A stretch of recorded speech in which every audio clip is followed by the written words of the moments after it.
Boa noite a todos. Hoje nós vamos iniciar um novo estudo, né? Nós vamos falar sobre competência no processo penal. Então, é necessário que vocês possam estar acompanhando com o Código de Processo Penal, que nós vamos fazer a leitura de vários dispositivos legais que vai alicerçar o nosso entendimento sobre a matéria, já que quando eu falo em competência, eu falo em regras e regras sobre regras e as exceções que nós vamos mencionar, né? Não vou aqui falar em jurisdição, não vamos estudar jurisdição. Isso você já deve ter estudado, Direito Processual Civil 1. Né? Então nós vamos entrar direto na competência, que nada mais é do que o limite, do que o freio do exercício da jurisdição que é imposto ao órgão jurisdicional. Então, o juiz exerce a jurisdição no limite de sua competência. A competência que é estabelecida pelo Código de Processo Penal, ou ela é estabelecida pela Constituição Federal, ou é estabelecida por dispositivos também em leis especiais ou a própria lei de organização judiciária. Tá certo? Então, nós vamos estudar as competências, as formas de fixar a competência estão dispostas no artigo 69 do Código de Processo Penal. Quais sejam a do local onde se consumar a infração, da domicílio ou residência do réu, né? Pela natureza da infração, artigo 74, então artigo 70, 72, 73, residência e domicílio do réu, artigo 74 da competência pela natureza da infração, depois vamos falar artigo 75, competência pela distribuição, artigo 76, as regras não são propriamente formas de fixação da competência, mas são regras que vai firmar o juízo prevalente, né? Que são as regras de conexão do artigo 76, inciso 1, 2, 3, e as regras de continência do artigo 67, inciso 1 e 2. Vamos falar do artigo 78, foro prevalente, separação obrigatória, separação facultativa de processo. Vamos falar da competência pela prevenção, né? E também a competência por prerrogativa de função, ou também conhecido como foro privilegiado. Tá? Então esses são os tópicos os quais nós vamos iniciar o estudo na aula de hoje, né? Não é que a matéria é complexa, né? Mas a matéria nos faz ficar remetendo à leitura de artigos para que possamos compreender aquilo que estamos a estudar, certo? Então vamos lá. A primeira regra no processo penal de fixação da competência, porque até então nós havíamos estudado as atribuições que tem a autoridade policial, né? Que são exercidas no limite da circunscrição do próprio município, né? Cidade onde tem mais de uma delegacia, e é dividida a cidade em avenidas, em bairros, e de atribuição de um ou de outro delegado, né, a depender do número de distritos, e tendo também atribuições em razão da matéria, conforme nós já estudamos, tá? Mas aqui, então, uma regra geral no processo penal, para a gente já chegar de cara no estudo, né? Ela é fixada pelo local em que se consumou a infração. Então, do local da consumação do crime. Esta é a regra geral no processo penal. Estabelece a competência do órgão jurisdicional no local onde houve a consumação do crime. E aí vocês já estudaram, né? O que é crime consumado? O que é um crime consumado? De acordo com o artigo 14, inciso 1 do Código Penal, considera-se crime consumado quando se reúne todos os elementos de sua definição legal. Então, nesse momento que o crime vai estar consumado, né? Então, se é um crime de furto, no exato momento que o objeto material de propriedade da vítima sai da sua esfera de disponibilidade, entrando na livre disponibilidade do autor da subtração. Então, nesse momento, nós podemos afirmar que o crime de furto ele foi consumado. Tá? Então, a regra número 1 se estabelece do local onde houve a consumação do crime, certo? Então, essa é a regra número 1 que nós vamos estudar. Aí eu vou fazer algumas exemplificações, alguns entendimentos de tribunais, onde nós estaremos a discutir essa questão. Tá? Diferente, por exemplo, então, das teorias adotadas, teoria do crime. Então, nós temos a teoria da atividade, considera-se praticado o crime quando ocorreu a ação ou omissão. A teoria do resultado, considera-se praticado o crime quando ocorreu o resultado.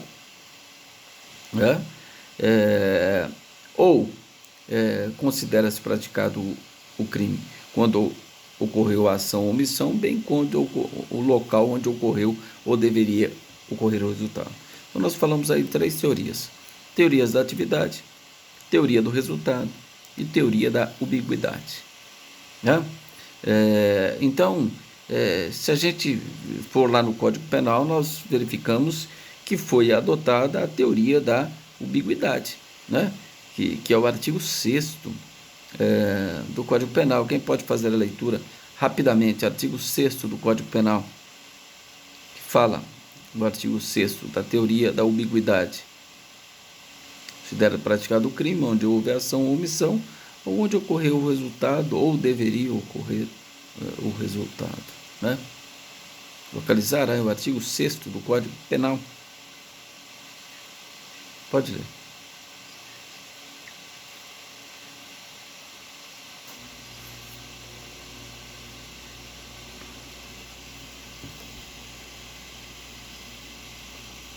Então, no direito penal, nós temos lá a teoria da ubiguidade, que foi adotada pelo artigo 6º do Código Penal. Tá? Mas aqui no processo penal, a teoria que o legislador adotou no artigo 70 do Código de Processo Penal é a teoria do resultado. Essa foi a teoria que foi adotada. Quem pode ler aí o artigo 70 do Código de Processo Penal?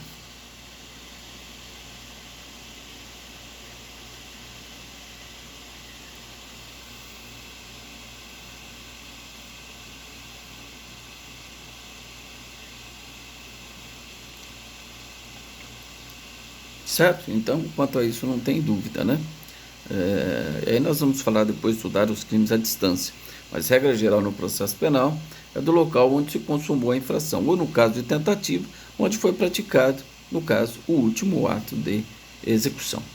Porque aí o intercrimes ele pode ser fracionado, e então, onde praticou o último ato de execução.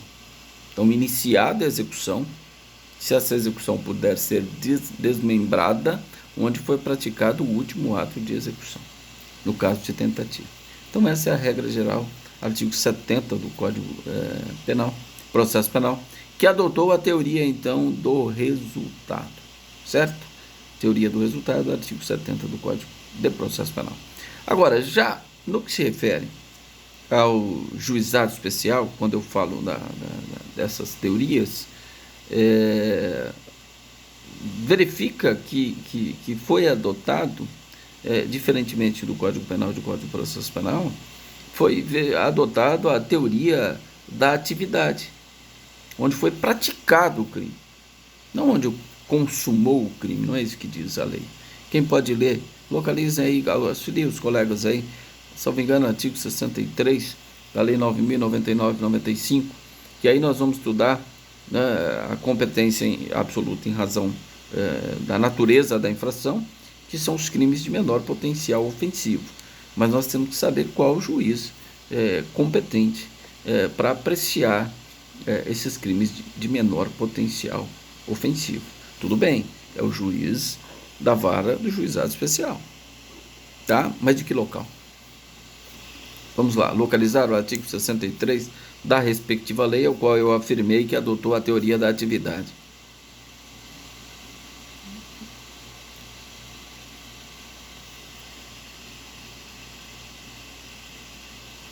do lugar em que foi praticada a infração penal.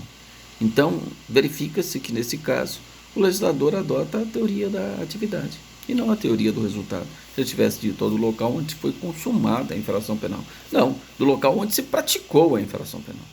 Se praticou o comportamento, seja na forma comissiva ou na forma omissiva, seja por ação ou por omissão, considera-se praticado o crime nesse momento. Tá certo? Então, exemplifiquei algumas questões. É bom vocês gravarem esses pontos, que são as questões teóricas, é importante. Agora eu vou tratar de algumas questões, dar alguns exemplos de alguns crimes, mas de tudo que nós falamos até agora, por exemplo, só para ficar bem claro, eu vou dar um exemplo aqui depois de fazer todo o entendimento. Então vamos lá. Estamos na cidade de Ribeirão Preto. O sujeito cometeu um crime de homicídio, aliás, praticou atos, né, do homicídio, de matar alguém, em Cravinhos. Portanto, o sujeito desferiu um disparo de arma de fogo na vítima, em Cravinhos. E a vítima foi socorrida para Ribeirão Preto e veio a óbito na comarca de Ribeirão Preto. Bom, pergunto a vocês, o crime de homicídio, ele se consuma com a morte, né? Um crime instantâneo, de efeitos permanentes, crime material, plurissubsistente, várias classificações, se eu for classificar o crime de homicídio. Mas vamos lembrar que é um crime instantâneo de efeitos permanentes que se consumam no exato momento que ocorre a morte. Aí eu pergunto a vocês, qual o juiz competente para aplicar a jurisdição nesse exemplo que eu dei aí, que o sujeito recebeu um disparo de arma de fogo em Cravinhos, socorrido a Ribeirão Preto, veio a óbito na cidade de Ribeirão Preto. Qual o juiz competente para aplicar a jurisdição? Ribeirão Preto. Ok. Quem mais? Cravinhos não sabe explicar, mas por que Cravinhos? Eu estou falando a regra geral do artigo 70 do Código Penal.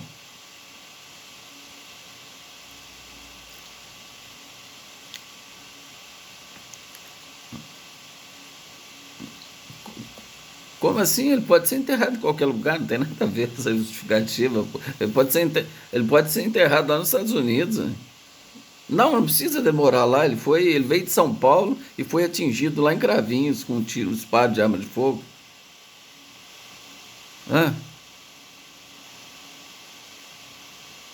Então, pela regra geral, não tem nenhuma dúvida que seria Ribeirão Preto, não é verdade? Então tá bom, mas ele é tão claro que em relação ao homicídio ele não tem aplicabilidade. Tá vendo? Eu dei um exemplo para cortar vocês e fazer essa explicação. Né? A resposta seria lógica, seria Ribeirão Preto, onde consumou o homicídio. Mas em relação ao homicídio, a jurisprudência ela é inequívoca nesse sentido. Ela é contra o texto expresso da lei. Então, para a jurisprudência, no homicídio é onde ocorreu a ação ou omissão. Então, é a teoria da atividade para o homicídio. Então, onde o sujeito praticou a ação ou omissão? Lá em Cravinhos. Morreu em Ribeirão Preto. Não interessa. É Cravinhos que vai ser o juiz competente para julgar o tribunal do júri. Pensa aí, quem mora na região aí, gente, nunca aconteceu isso? Deve ter acontecido isso. Eu conheço um cara lá em Cravinhos, morreu em Ribeirão, mas teve o júri dele aqui em Cravinhos. Eu moro em Jardinópolis, a gente foi socorrido para Ribeirão, aí teve o júri dele aqui em Jardinópolis. Né? Então, nesse caso, a jurisprudência é absolutamente contrária ao texto expresso em lei. Entendendo que no caso de homicídio, né, é do local, né, onde houve a ação ou omissão, independentemente se a morte ocorreu em outro lugar. Então o sujeito está lá em Jabuticabal, sofreu um ato lá, tentaram tirar a vida dele lá, né? Socorreram ele morreu em Ribeirão Preto. Lógico, tem um nexo causal, por isso que eu estou falando aí do homicídio. Então, nesse caso, ele vai ser julgado onde? O sujeito que praticou esse comportamento criminoso. Artigo 121. Ele vai ser julgado lá em Jaboticabal e não em Ribeirão Preto, onde ocorreu a morte. Por quê? Facilidade na obtenção da prova, né? Facilidade na obtenção da prova, né? E daria maior transparência e maior credibilidade na justiça, porque imagina, o sujeito, aconteceu tudo lá em Jaboticabal, o sujeito é julgado pelo júri aqui em Ribeirão Preto. Jaboticabal talvez não teria nem notícia do desfecho daquele caso, certo? Então, a jurisprudência entende que nesse caso do homicídio é a teoria da atividade, tá? Tribunal de Justiça de São Paulo, aí estou falando pelo Tribunal de Justiça de São Paulo, tá? Ele entende, por exemplo, que no caso do aborto, mesmo exemplo, iniciado as práticas abortivas, lá na cidade de Cravinhos. A vítima veio a ser trazida para Ribeirão Preto, né? E aí o feto veio a morrer em Ribeirão Preto. Então, pela regra geral, né, o aborto teria a interrupção. O que é o crime de aborto? É a interrupção da gravidez com a morte do produto da concepção. Podemos definir assim o crime de aborto, né? Então, pela lógica legal, pelo artigo 70, vocês poderiam responder, olha, seria Ribeirão Preto. Mas não, o Tribunal de Justiça de São Paulo entende que no caso de aborto, não vou falar de outro estado, que eu nunca trabalhei em caso de aborto em outro estado, né? Então, e nunca li também o entendimento do outro estado sobre o aborto. Mas em São Paulo, o Tribunal de Justiça entende desta forma, que o crime de aborto também é onde foi praticado a ação ou a omissão dolosa, né? Em relação ao crime de aborto doloso, certo? Então, ressalvadas essas questões do homicídio e do crime de aborto, tá? Então é muito importante isso, porque nós estamos, a jurisprudência, a doutrina interpreta e contralegem, né? Ou seja, contra a literalidade do artigo 70 do Código Penal, que não deixa nenhuma dúvida, tá? Mas a jurisprudência, né, na doutrina, e isso é efetivamente aplicado, entende que no homicídio, teoria da atividade, onde foi praticada a ação ou omissão do resultado, morte. Certo?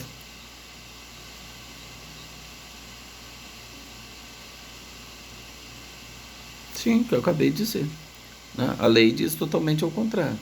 A lei diz que Ribeirão Preto, né, seria o local para julgar, já que o homicídio ocorreu em Ribeirão Preto.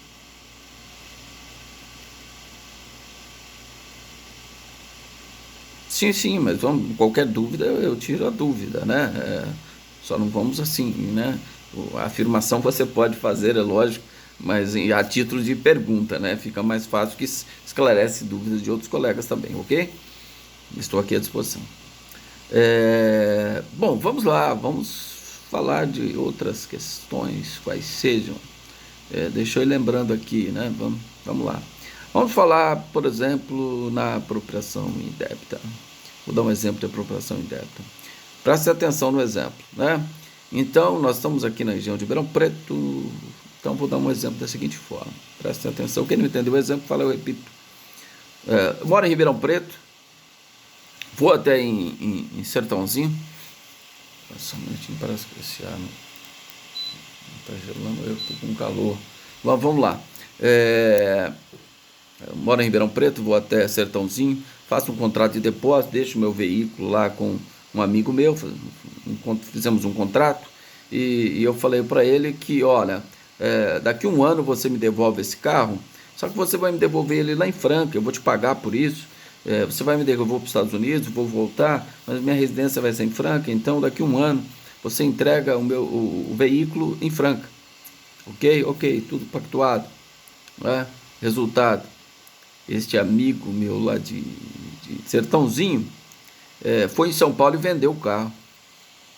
Eu pergunto, qual é o juiz competente para aplicar a jurisdição?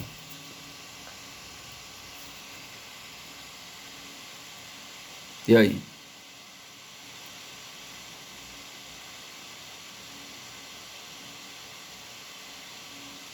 E aí? Quero saber a resposta, geral.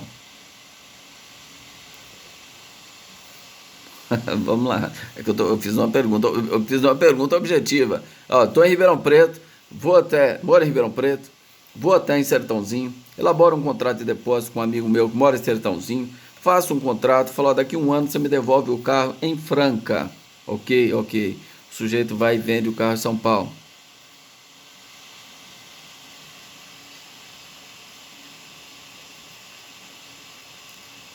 O crime se consumou em São Paulo, então foi em São Paulo ou em Franca, onde ele deveria entregar o carro.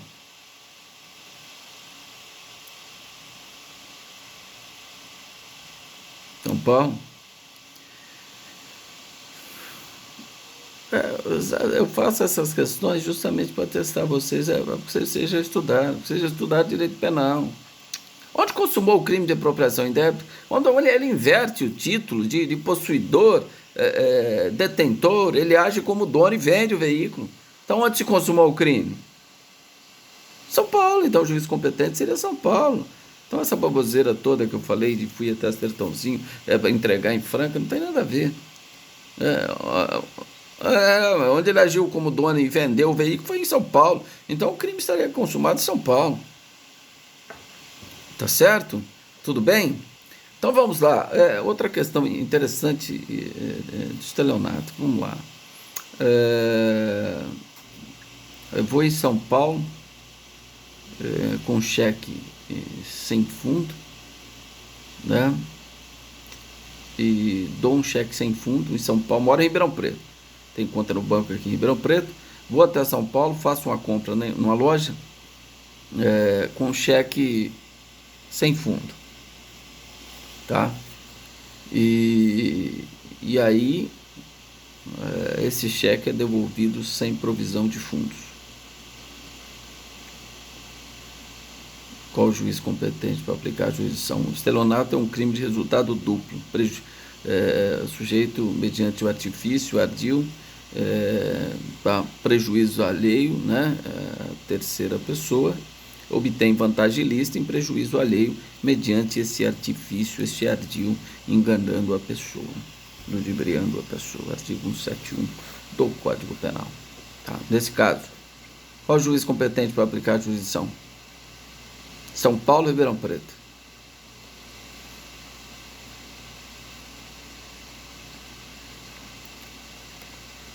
Então ele dolosamente sabia que ele não tinha fundos. Na hora que ele emite o cheque sem fundo, o crime está consumado.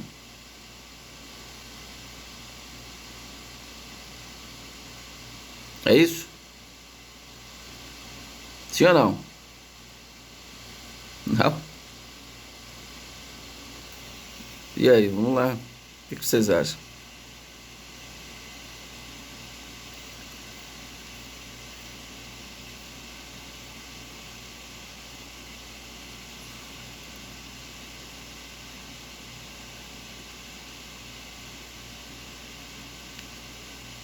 Concorrente? Não, isso aí não tem dúvida quanto a isso. Vamos lá, vamos ganhar tempo. Onde houve a recusa? Onde houve a recusa? Não, mas eu tenho conta aqui no Banco de Ribeirão Preto, o cheque vai chegar aqui no Banco de Ribeirão Preto, o gerente vai falar assim, ó, pô, esse cliente não tem fundo, vou devolver o cheque dele. Devolver o cheque. Por quê? Se eu emitir um cheque lá sem fundo, ó, eu quero dar um golpe lá em São Paulo, emitir um cheque sem fundo, tá? Mas aí alguém faz um depósito para mim, o cheque é compensado, então eu cometi crime? Cometi crime? Não, eu quero saber da competência. Então, localizem aí. Súmula 521 do STJ e súmula 244 do STJ.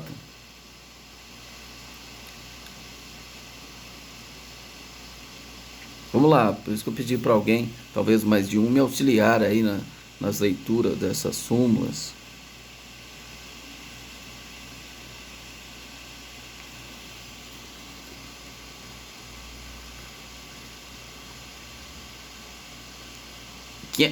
Não, peraí, 521 do STJ? Não, então dá uma olhada na do STF, súmula 244 do STJ. Pode dar a 244, aí tá na sequência aí.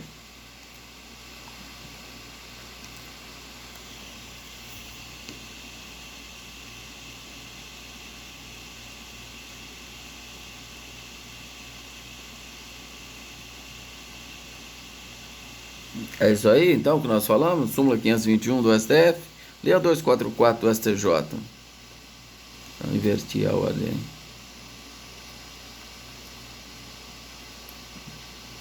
Sim.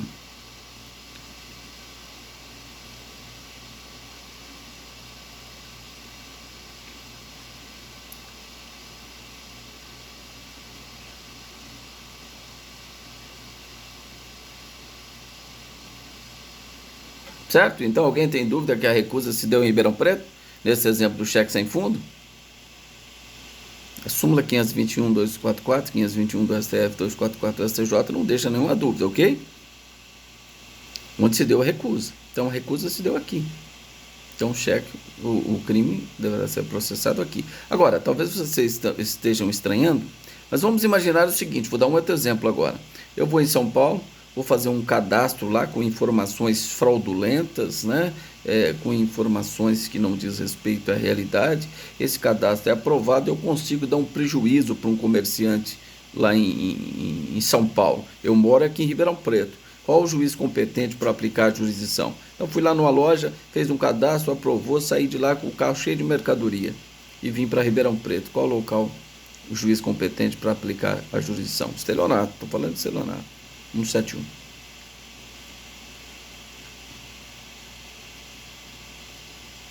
Vamos lá, pessoal. Participar. Os 21 alunos.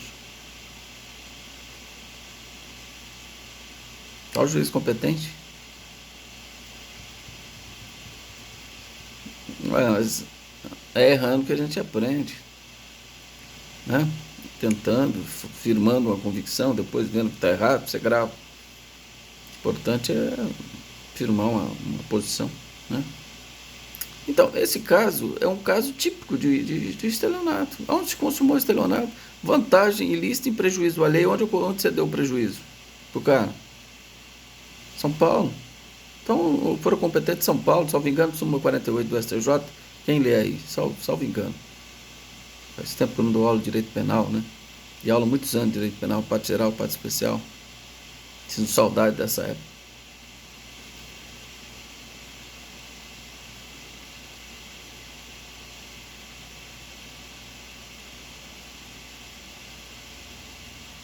Certo? Então, você deu um golpe lá, deu um prejuízo.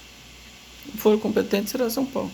Aí falou em cheque, mas a súmula é geral, é regra geral, tá? Mas agora, existe a questão do estelionato e do falso, né? Vocês já estudaram, não é? Já estudaram? Eu falsifiquei um cheque. Usei o cheque para dar um golpe no comerciante lá de São Paulo, né? Então eu pratiquei um estelionato. Mas eu respondo por uso de documento falso.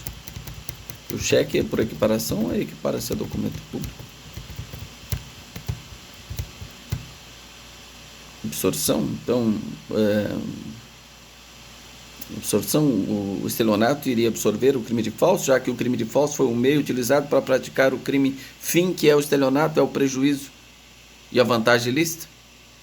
É isso que você quer dizer? Tá, então vamos lá reforçando esse pensamento. Se eu pego um RG falso, vou lá em São Paulo, abro um crediário, como se falava antigamente, não sei nem se usa isso mais, né? Um crediário lá em São Paulo e dou um golpe lá com aquele RG falso. Então, nesse caso, a falsidade foi o meio que eu utilizei para praticar a finalidade última que eu queria, dar o golpe no comerciante. Então eu respondo só por estelionato e não pelo falso, é isso?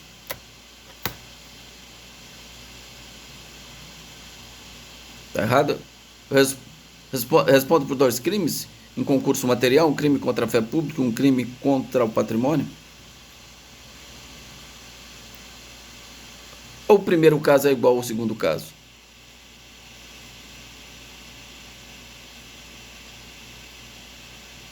Então vai absorver. O que vocês acham?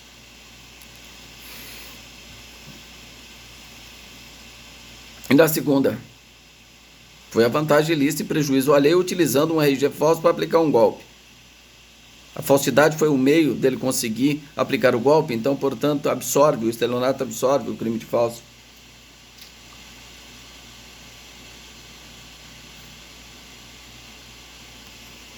Tá, mas eu tô falando só isso, eu tô testando vocês, se você estudar direito penal, né?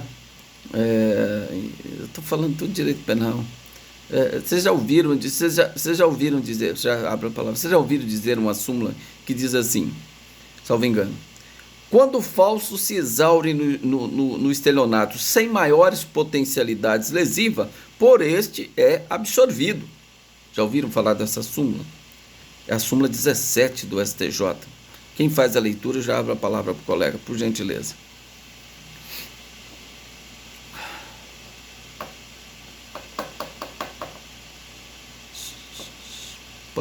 Pode ler.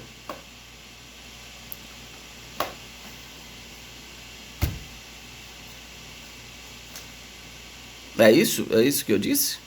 Ou não?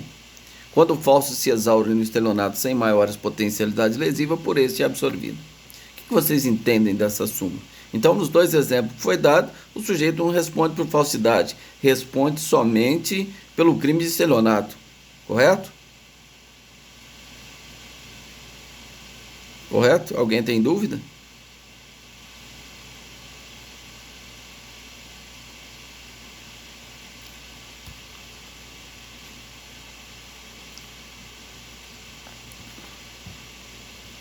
Não, independe. Estelionato, vantagem ilícita e prejuízo alheio. Independente.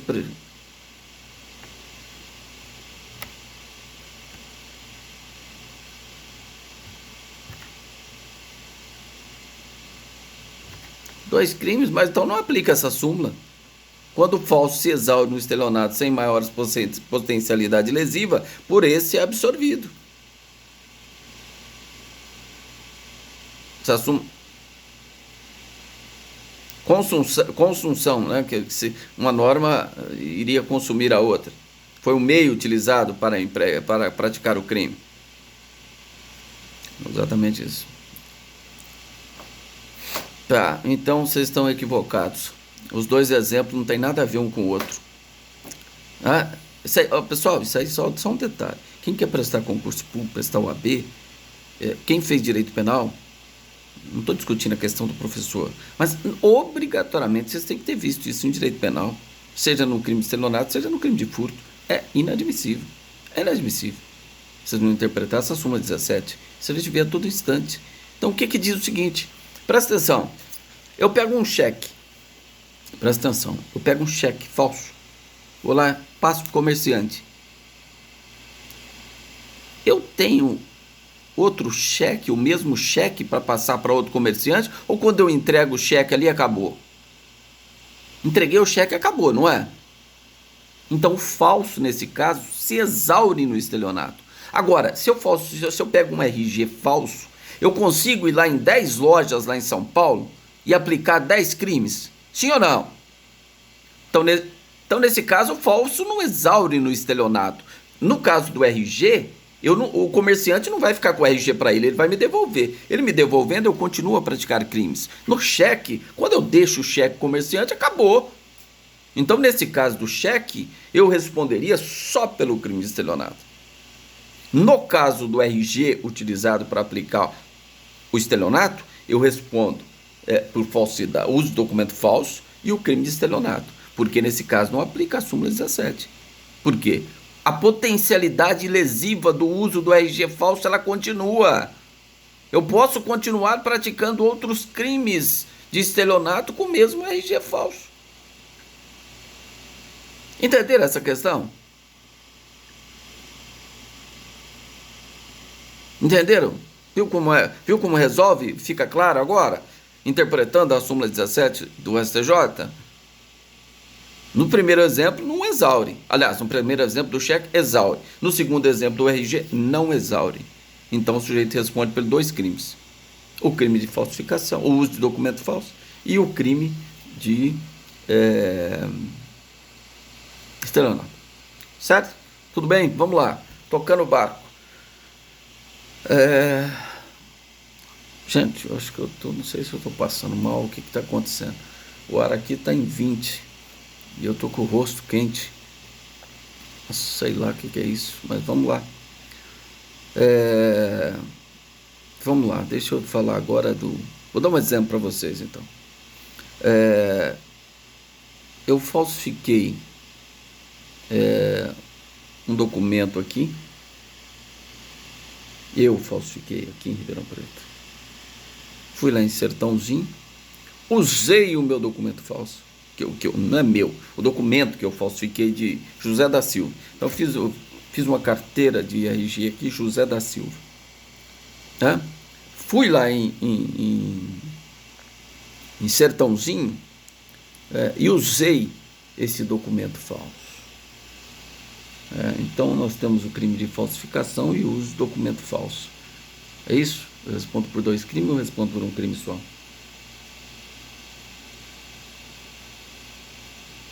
E qual é o juiz competente para aplicar a jurisdição? Ou se eu tenho 2 crimes? O que vocês acham? Também coisa que vocês já estudaram. Só estou aqui retratando questões.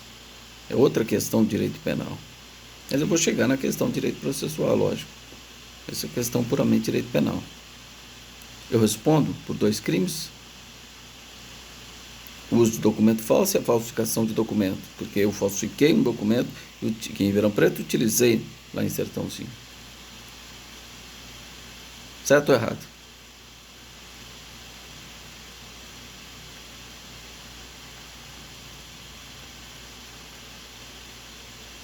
Não, eu posso pedir para você falsificar para mim e eu usar. E aí? Cheque mate. Vamos continuando. Nesse caso, então vamos lá, vamos ganhar um pouquinho de tempo. Nesse caso, eu não respondo pelo uso de documento falso. Eu fui o falsificador. O uso de documento falso é pós-facto impunível. Eu falsifiquei e usei. Eu estaria atingindo a mesma objetividade jurídica 2 vezes, que é a fé pública que deve ter os documentos, seja pública ou particular. Então, nesse caso, eu não posso responder por 2 crimes. Eu respondo por um crime só. O juiz vai analisar isso, é lógico, na dosimetria da pena. O sujeito, além de falsificar, ele ainda usou, então eu vou dar uma pena acima do mínimo, na culpabilidade, artigo 59 do Código Penal, tal. Tem alguém no chat aí responder alguma coisa? Que às vezes eu não... Onde se consumou nesse caso? Então, eu perguntei se são 2 crimes, né? Eu falsifiquei em Ribeirão Preto, responderia por falsificação e usei em Jardinópolis. Eu respondo pelo uso de documento falso em Jardinópolis? Não, eu respondo só pela falsificação. Porque o uso é pós-facto impunível. Certo? Mas qual é o juiz competente? Né? Já que no Ribeirão Preto, onde houve a falsificação, sempre Ribeirão Preto. Lá não houve crime, uso de documento falso. A polícia pode até me prender lá. Mas se provar que eu falsifiquei, eu que falsifiquei o documento aqui, eu não vou responder por uso, eu vou responder só por falsificação. Tá? É aquele outro exemplo, né? E o sujeito te surpreender, certamente vocês saberão disso. A polícia chega e fala o seguinte: você está dirigindo, está sob habilitação. Você não dá. Aí a polícia falou: vou ter que fazer uma revista pessoal em você. E aí na revista pessoal ele encontra um RG falso no seu bolso. Aqui em Ribeirão Preto. Nesse caso, você responderia por uso de documento falso? E o juiz competente seria aqui em Ribeirão Preto? Ou você não responderia por uso? Então ela só portou e não usou. Concordam com isso? Só portou e não usou? Então discordam. Esse caso também é um caso interessante. Nesse caso, ele será preso em flagrante por uso de documento falso. Sabe por quê? Porque a CNH é de porte obrigatório. Então, o porte equivale ao uso. Se você está portando, você está usando. Porque ela é de porte obrigatório. Então, se a polícia deu uma revista e encontrou, use documento falso, artigo 304. Aliás, eu falei RG? Não, estou falando de CNH. CNH, né? Agora, se ele encontra um RG falso, e aí você não utilizou, você não mostrou ele que... Então, você não está usando o RG. Né? Mas se é habilitação, mesmo você não usar, mas você portou ela no bolso ou dentro do carro, o porte equivale ao uso, porque a CNH se você está dirigindo, ela é um documento de porte obrigatório. Então nesse caso, você responderia por uso do documento falso. Mas tá bom, chega de direito penal. Chega de direito penal, vamos lá. Vamos tocar o barco. Deixa eu ver se tem mais alguma coisa para me falar. Falei de uso do documento falso. Vamos dar um exemplo só para a gente encerrar. Tá? Presta atenção no exemplo. Juiz de Ribeirão Preto depreca uma carta precatória para o juiz de Sertãozinho. Então, o juiz deprecante Sertãozinho, Ribeirão Preto, juiz deprecado Sertãozinho. Juiz de Ribeirão Preto depreca, né, uma ordem para que o juiz de Sertãozinho possa ouvir lá umas testemunhas de acusação e defesa que moram lá. Mas o processo está tramitando aqui em Ribeirão Preto. Tanto que o juiz daqui deprecou para o juiz de Sertãozinho praticar aquele ato, expedindo a carta precatória. E aí a testemunha que está sendo ouvida lá por carta precatória, lá na comarca de Sertãozinho, ela mente descaradamente. E aí eu pergunto a vocês, qual o juiz competente para aplicar a jurisdição em relação ao crime de falso testemunho? Ribeirão Preto ou Sertãozinho?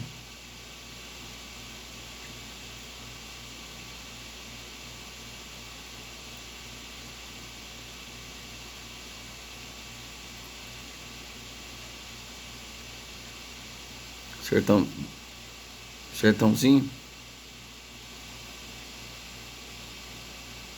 E aí, uma pessoa não poderia se retratar antes da sentença final aqui em Ribeirão Preto? E aí, seria Ribeirão?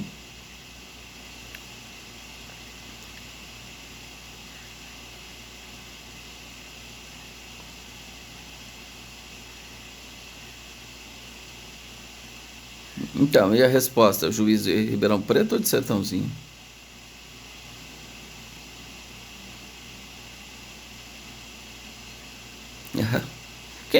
Você que respondeu agora aí, não foi você que respondeu que a regra é geral? Ou foi outra pessoa? É que eu tô, meu papel é esse mesmo, é confundi-los, né? Quando eu dou um cheque para ver se a pessoa mantém ou se ela muda de ideia, né? Nesse caso, você respondeu correto, regra geral. Onde ocorreu a consumação do crime de falso testemunho? Quando encerrou o depoimento, porque a testemunha está sendo ouvida, está sendo ouvida, está gravada, o juiz está perguntando, do advogado, promotor, tal. Se a testemunha se retratar antes do final do depoimento dela ali também, normal, tudo que eu falei não tem validade, eu vou falar agora a verdade, é isso, isso, isso. Não crime algum. Agora, encerrou o depoimento e ela mentiu descaradamente contra tudo que existia lá nos autos, o crime se consumou onde? Sertãozinho. É o juiz de Sertãozinho que vai aplicar a jurisdição. Porque o crime de falso testemunho se consumou na comarca de Sertãozinho. Então, falso testemunho por carta precatória deve ser processado perante o juízo deprecador e não juiz deprecante. Pergunta de concurso, anota aí. Tá? Então, falso testemunho cometido por carta precatória deve ser processado perante o juízo deprecado e não juízo deprecante. Correto? Tranquilo? Tranquilo? Então tá, alguns crimes, alguns parágrafos aí do artigo 70 nós vamos falar depois. Eu vou falar direto do artigo 71 e já vou exemplificar, depois faça uma leitura para mim, por gentileza. Tá? Então vamos lá, presta atenção no exemplo. O exemplo grava, né? O exemplo às vezes fica, vai clareando mais. Eu vou dar muitos exemplos aqui nesse estudo de competência. Tá? Então vamos lá. A vítima é arrebatada em Ribeirão Preto. É levada para Igarapava. Então ela é arrebatada aqui, sequestrada, levada para Igarapava, né? E está lá no cativeiro, tá? E aí os sujeitos são presos na comarca de Igarapava. Os sequestradores são presos no cativeiro, né? E a vítima libertada. Então, crime permanente, né? Exemplo, sequestro. Nesse exemplo dado, qual é o juiz competente para aplicar a jurisdição?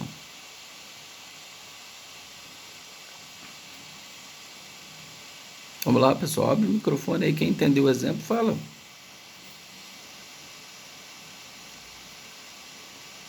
Se não entendeu o exemplo, eu repito, e pede para repetir, porque senão é perca de tempo. Não, você não vai estar entendendo o que nós estamos trabalhando. Todos entenderam o exemplo? Estamos com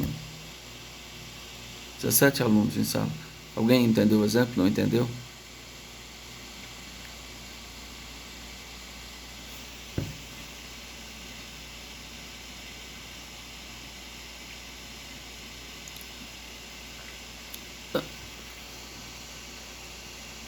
Não, mas peraí, vamos lá.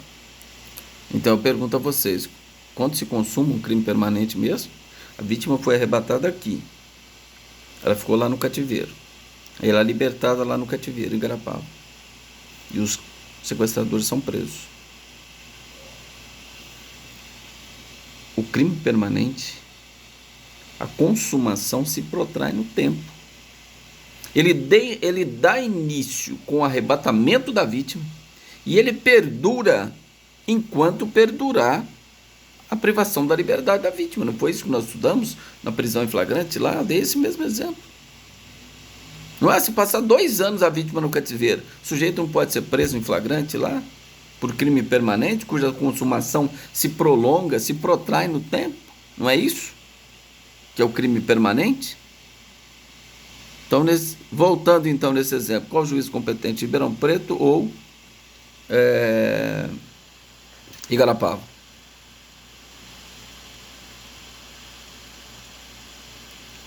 Igarapava, quem mais? Igarapava, mais alguém?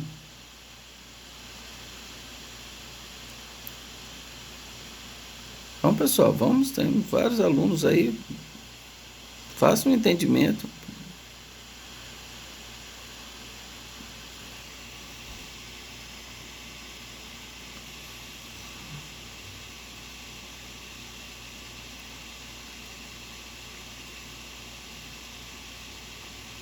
Igarapava, que juiz competente. Gente, a resposta... pois não.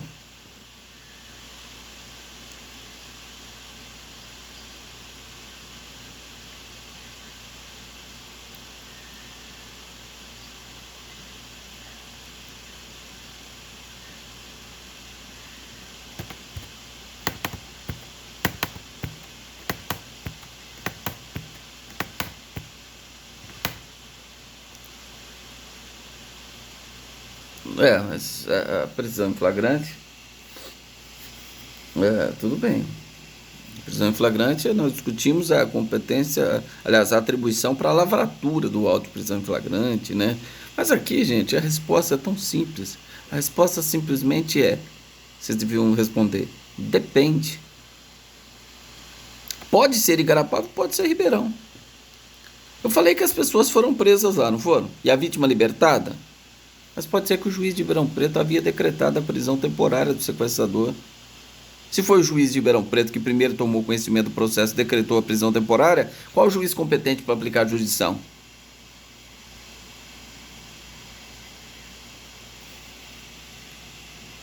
Ribeirão Preto, juiz prevento. Agora, o juiz de Ribeirão Preto não fez nada, nenhum juiz tomou nada, tá? Aí os sujeitos são presos, o sequestro é descoberto lá, a vítima é libertada lá, comunicaram o juiz de lá já decretou a prisão temporária. Qual juiz competente? O de lá. Então, isto é prevenção, o artigo 83 do Código de Processo Penal. Quando dois ou mais juízes igualmente competentes, aquele que primeiro tomar conhecimento do processo, praticando algum ato, ainda que seja anterior ao oferecimento da denúncia ou da queixa, ele se tornou prevento. Isso é prevenção, artigo 83. Então, no crime permanente ou crime continuado, aplica a regra do artigo 83. Por quê? Os dois juízes são igualmente competentes. Qual que tomou o primeiro conhecimento do processo e praticou um ato? Não sei. Vai depender do caso concreto. Não é porque o sujeito foi preso lá que seria lá. Porque pode ser que o juiz de Ribeirão Preto foi provocado aqui a investigação, o delegado pediu a prisão temporária, o promotor concordou, o juiz decretou. Então o juiz competente será o Ribeirão Preto e não Igarapava. Certo? Então a resposta depende. Qual o juiz que tomou conhecimento primeiro do fato? De Igarapava ou de Ribeirão? Daí nós decidimos a questão. Então, é a regrinha do artigo 71 do Código de Processo Penal, que remete ao artigo 83, que diz sobre prevenção. Quem pode ler o artigo 71 do Código de Processo Penal? Por gentileza.